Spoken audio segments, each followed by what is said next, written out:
Okay, we're going to steady state operation, simulation of the engine. The last is going to be at 9. It's a very low load. First, we have to set the initial conditions.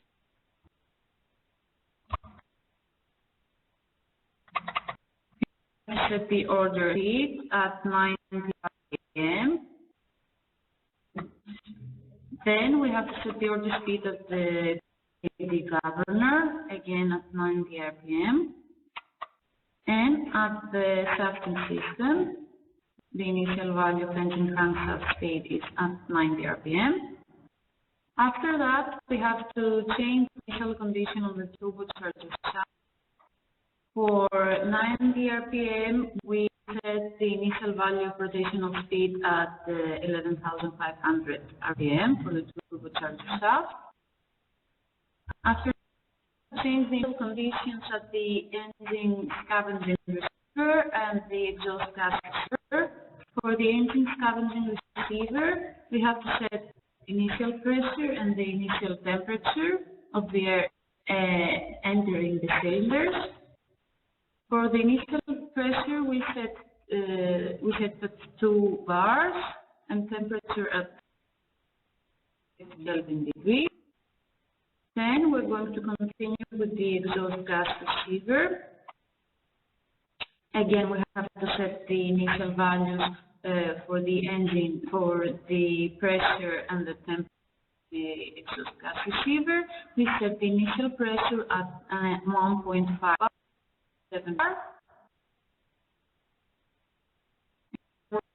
Start the simulation. And here we can see the engine is running.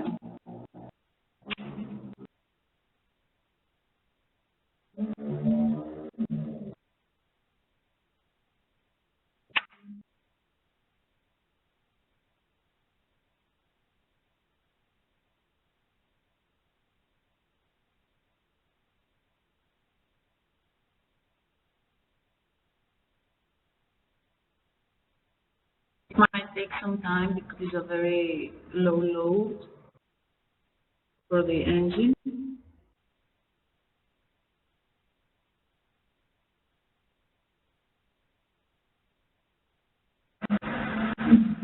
And the simulation is done. Now we can see the results. Here in the first figure, we have the percentage of, we can see that it is around 51%. It's very low. Under 40 or 45, usually it's considered to be slow steaming and the blowers are activated. In the second figure, we have the RPM, the speed of the propeller and the engine. We can see that the model converts very fast and only after 15 seconds. And at the third figure, we have the turbocharger shaft speed. It converts after 20-25 seconds. And we see that it is around 10,420 RPM. I want to remind you that with 100% load, the turbocharger speed was around 18,600, so it's a big increase. We're going to continue with the output from the scavenging receiver. We can see that the pressure of the gas and the air entering the scavenging receiver is around 1.6 bar. As we said before, the blower is activated under 1.7 bar, so here the blower is activated in this situation. In the next figure, we have the flow of the air entering the cylinders. It's around 13, and the model converts at 20 seconds. And at the last figure, we have the temperature of the air entering the cylinders. It is around 300 Kelvin degrees. We're going to see now the results for the exhaust gas receiver.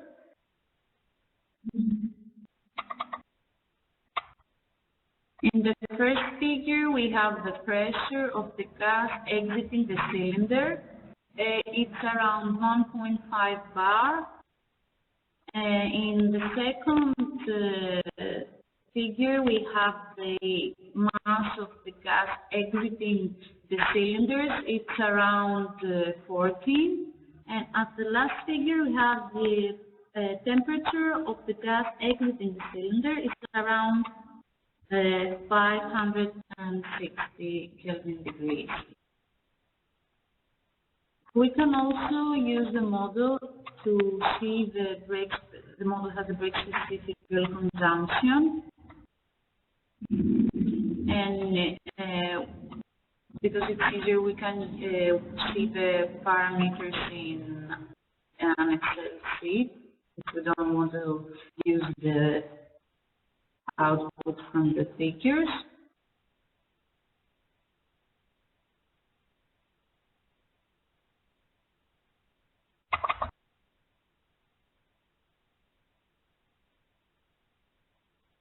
Here we have all the parameters: the mass flow, the torque of the engine, the fuel, the mass of the fuel, brake mean pressure, the brake-specific fuel consumption.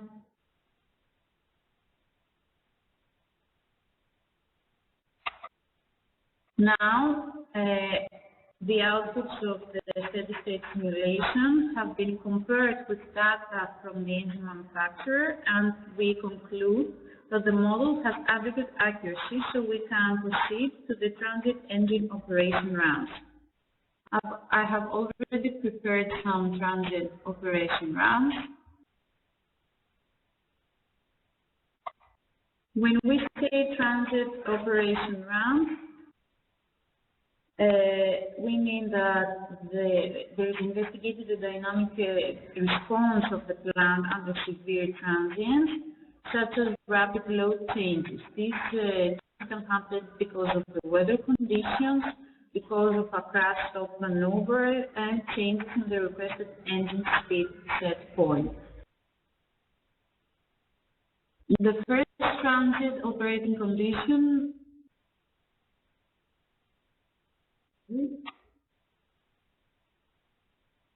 we can see from the order schedule that it is like a ramp. So on the 0 second, we order the speed to be 129 RPM. On the 15th second, we have a steady operation at 129 seconds, and then we order a linear decrease of the speed that we want to start at 60 seconds, and it's going to be 100 RPM. It's going to stay steady until the 100th second, and we'll have an increase until the 150 seconds. This is a transit operation. It's not very fast, and it's usual for a ship plant.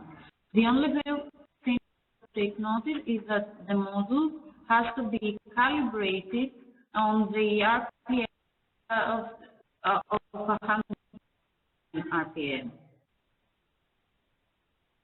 So we start the simulation.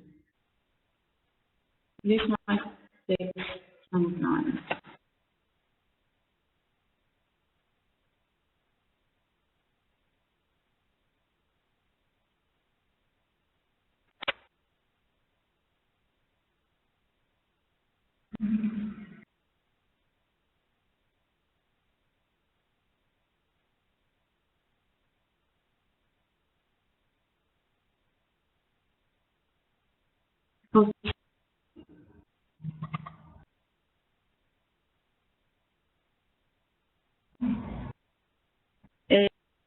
we should say that the changes in order speed correspond to changes in the load changes of the engine. For example, here we can see that from 0 to 25, 30 seconds, the load is 100%. From 60 to 100 seconds, the load is around 65%, and then again from 130 to 150 seconds, the load is again 85%. So here we have the outputs. In the first figure, we can see the changes on the load of the engine.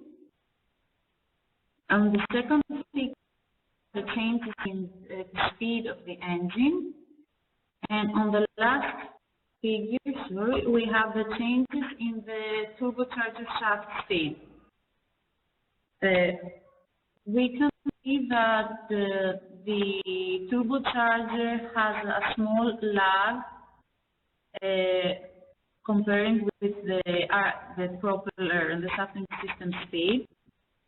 This is because of the mismatch in the turbocharger and the cylinder, because the cylinder produces exhaust gas more than when we change the load, we ask for a change in the load, the exhaust gas hasn't changed yet, so the turbocharger has a mismatch and a small lag. Now we're going to see the outputs in the pressure of the engine scavenging receiver. Again, here we can see that the pressure started from 3.7 bar. When the load decreased, then the pressure also decreased at 2 bars. And then again, when the load increased, the pressure increased at 3 bars. The same happens in the air mass flow. It was increased for 129 RPM. It decreased to 16 on 100 RPM, and then it was again increased to 24 in 110 RPM. We have the same results for the temperature. We're going to continue with the results from the exhaust gas receiver.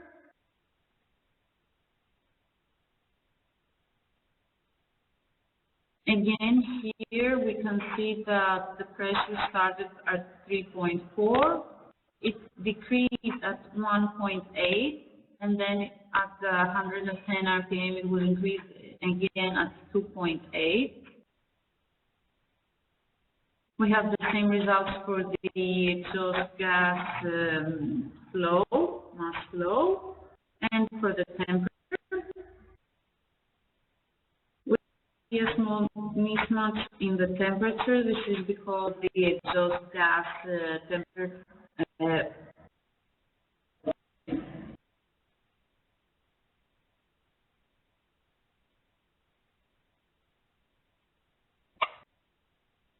we're going to continue with the operating response of the engine. The next one will be a fast transient response. It's not very usual to ship operation. Here we order the speed to be at 100 RPM until the 20th second. Then we want an instant change. That's why we have set 20.1. An instant change from 100 RPM to 129 RPM. This we want to last until the 40th second, and then we want again an instant change from 129 RPM to 100 RPM, and this we want to last for 20 seconds. We call this a step you can see it from the ordered schedule. It's like a step.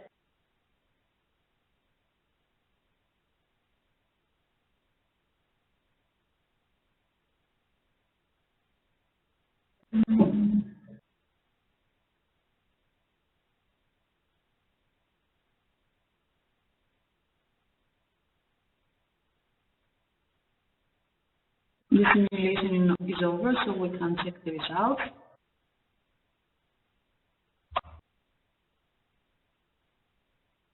So from the results, we can see because of the instant demand of the change in the speed, the model doesn't converge so fast. So we ordered to change the speed from at 20 seconds, but the speed converges only at 40 seconds. And then again, we ordered the speed to change at 40 seconds, but it converges to 100 RPM only at 16 seconds. So it's a very fast transit. We can see the same in the load changes.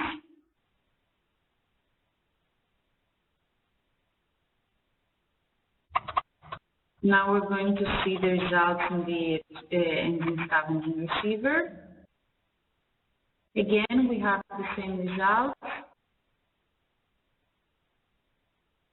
Because of the fast transit, it's not easy for the measurement, for the conversion of the measurements.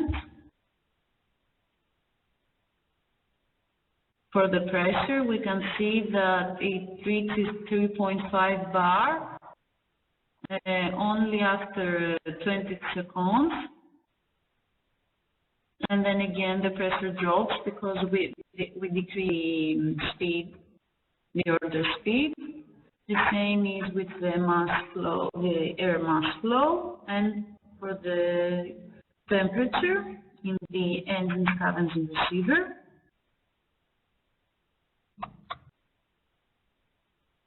We're going to continue with the results in the exhaust gas receiver.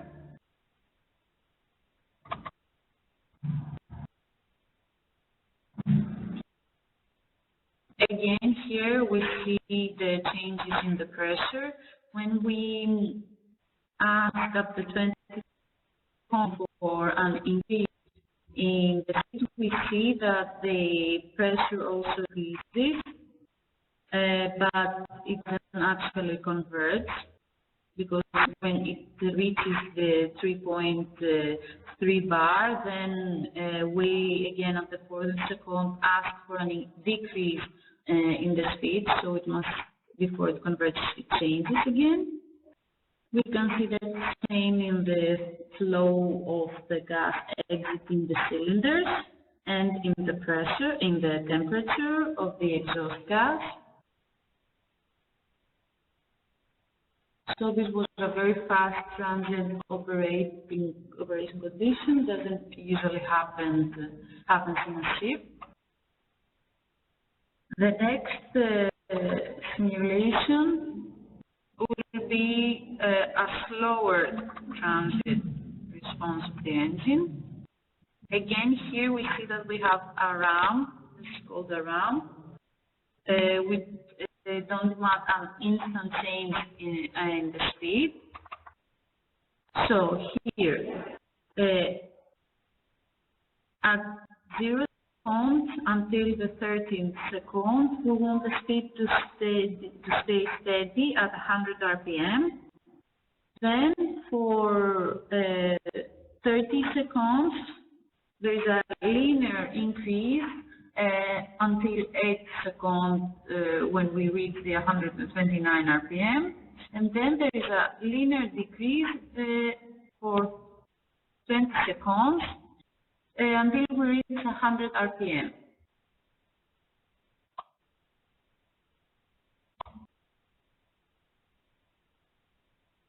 Again, the model has to be calibrated in order for the simulation to start in 100 RPM.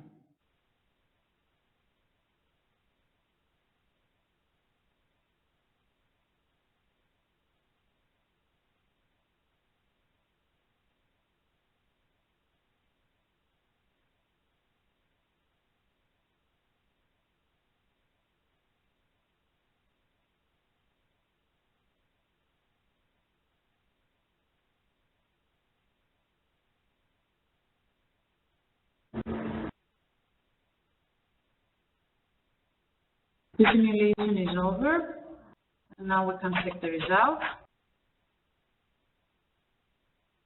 Because we give it more time, we see that the module has the time to converge. Again, we see that the order speed changes. It is corresponds to engine load changes. So we have a steady state operation for the engine from 0 to 30 seconds on 100 RPM and 65% of load. Then we have a linear increase of the load from 65 to 100% of load, and for 129 RPM, and then we have a linear decrease from 100% of load to 65 again. Here we see the changes in the turbocharger shaft.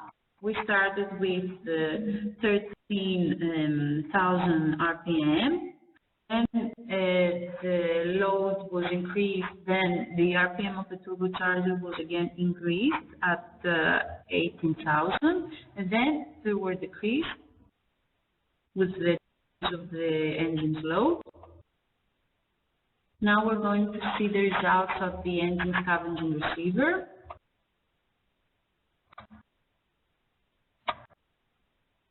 Here we can see the changes in the pressure. When we were at 65% of load, the pressure of the air entering the cylinder is around 2 bar. But when the load increased at 100% of load, the pressure was increased to 3.5 bar. And then again, with the decrease, the pressure was decreased to 2 bar. Here we can see the changes in the air mass flow entering the cylinder. With the increase of the load, again, the mass flow is increased. And now, in the third figure, we can see the changes in the temperature of the air entering the cylinders.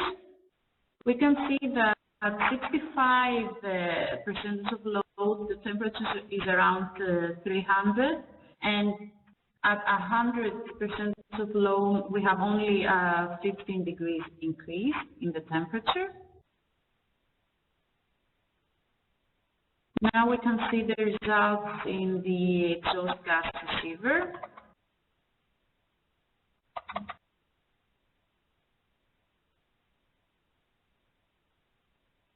We can see here that the increase of the pressure is according to the increase of the percentage of load. We started from 1.8 bar, and when the percentage of load increased at 100%, then we have 3.4 bar, and then increases again. The same results we have with the gas exiting the cylinder. We can see here the temperature.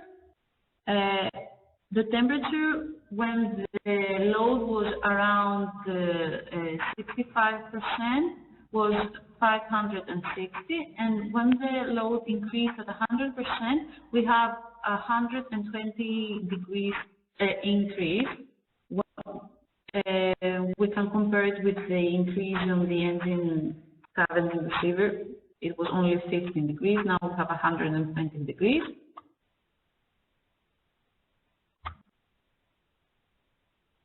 We're going to have another simulation.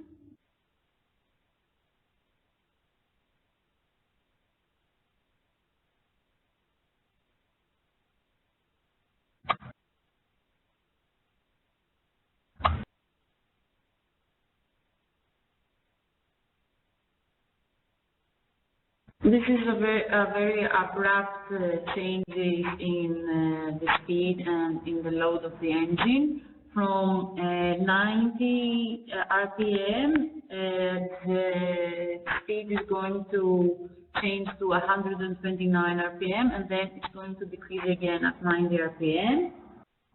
This is a very abrupt changes of the load and the speed of the engine. It doesn't usually happen.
It takes some time because the simulation time is around 250 seconds.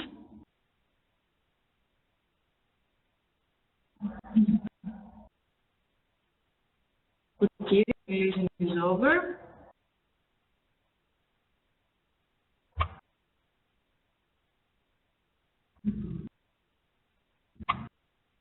Here we can see the changes in the load of the percentage load of the engine. From 50% load, it increased at 100% and then again decreased at 15%.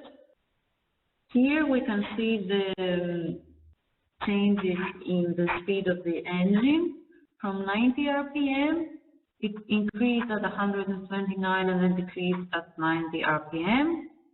It needed 50 seconds for the increase to happen, then again 50 seconds in order for it to decrease and reach the point we wanted. And here we have the changes in the turbocharger shaft speed from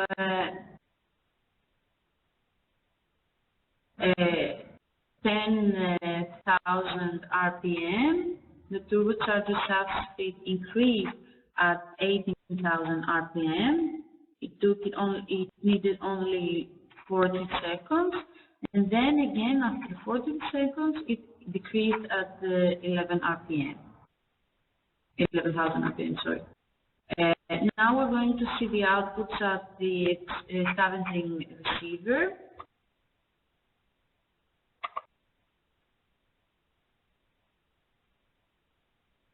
Here we can see the changes in the pressure of the air entering the cylinders. In 15% of load, the pressure needs to be around 1.6. We have mentioned here that the blower is activated at under 1.7 bar.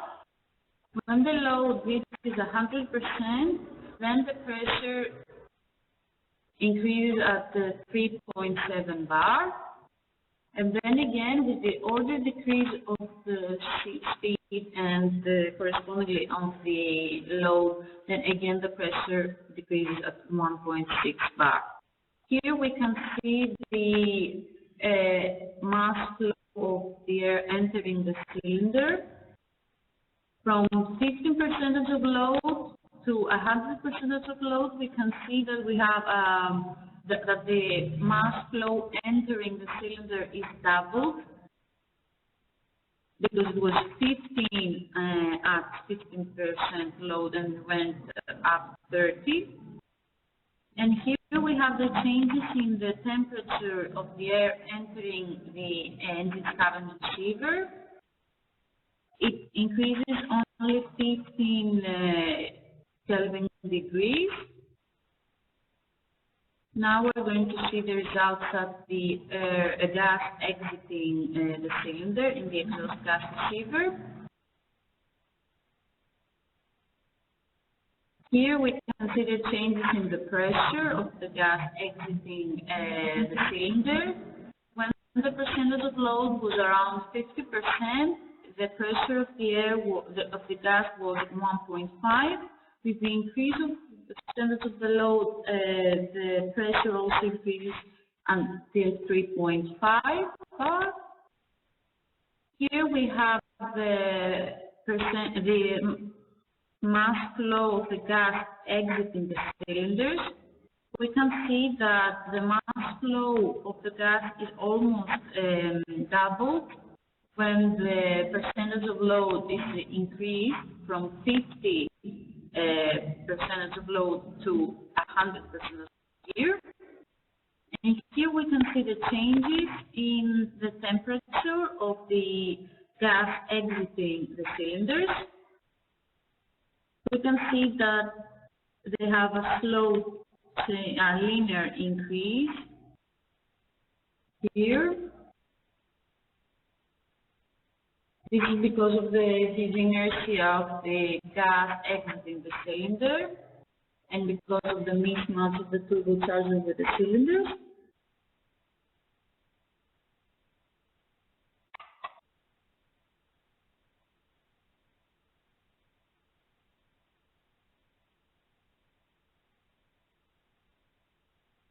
Here we have a last one, transit engine operating condition. Again, from 0 to 20 seconds, we want a steady state condition in 129 RPM. And then we have a linear decrease of the speed from 129 to 100 RPM.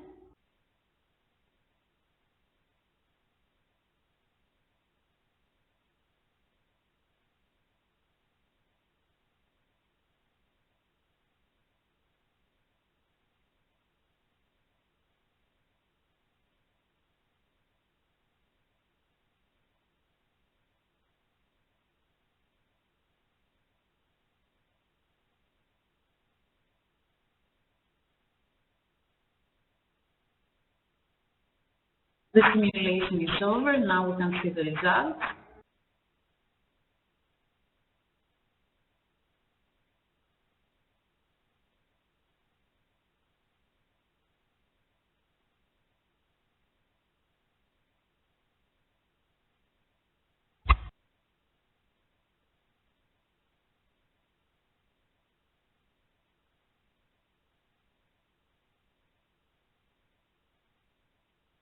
We can see that we ordered the speed to stay steady from 0 to 20 seconds.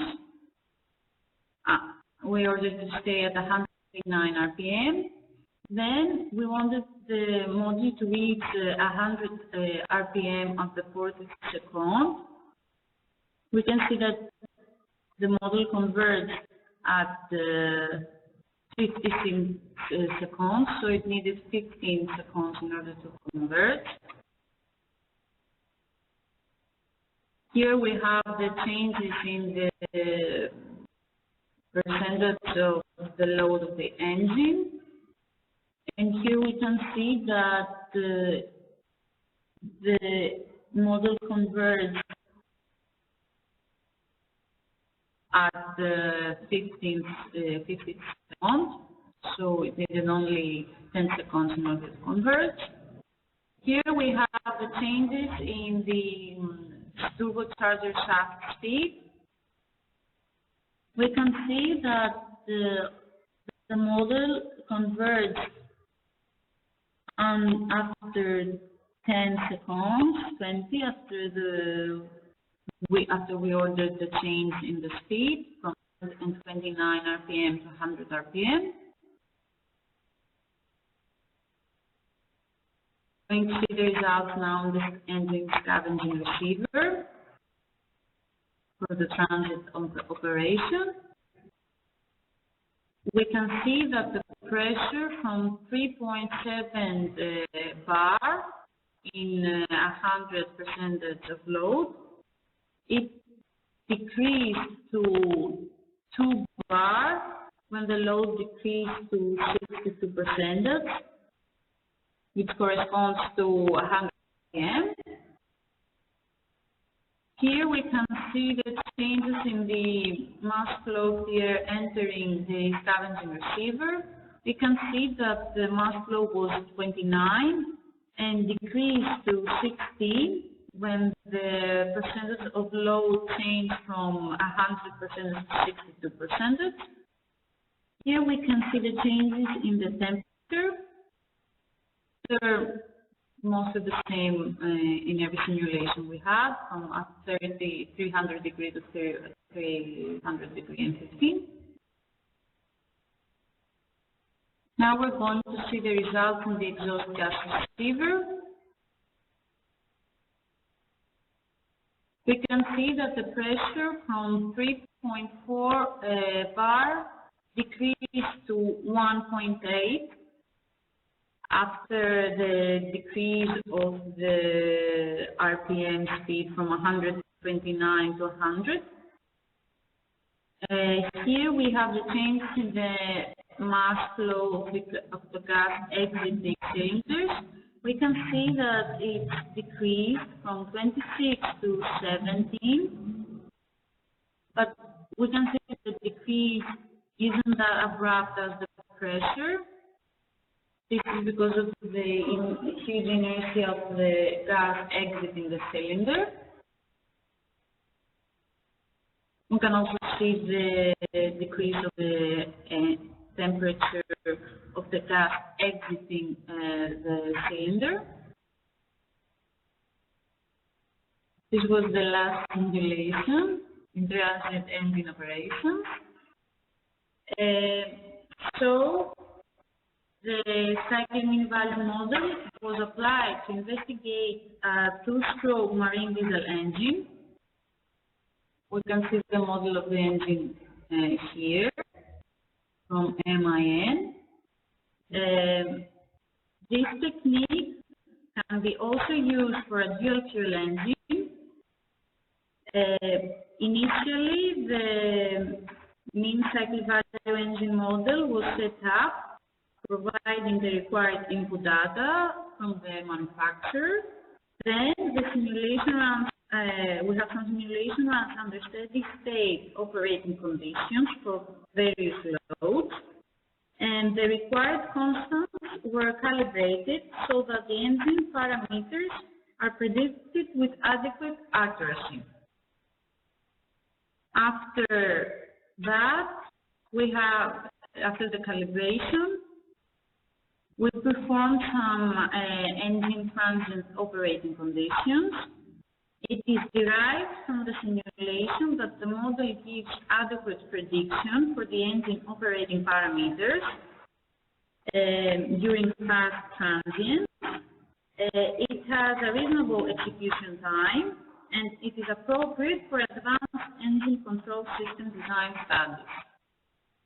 Thank you very much. If you have any questions, feel free to ask.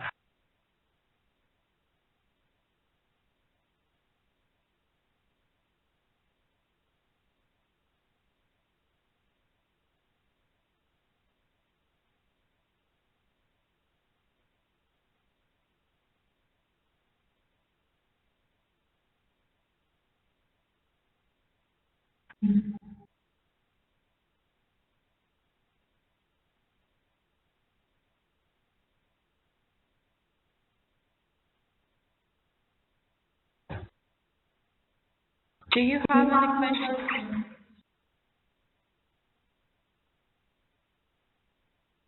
Okay, we would like to thank Nikki Trinidad from the University of Strathclyde for your presentation. And that was the end of the day of module number 5. We will see you tomorrow for the last day of module number 5. Thank you all for your attention.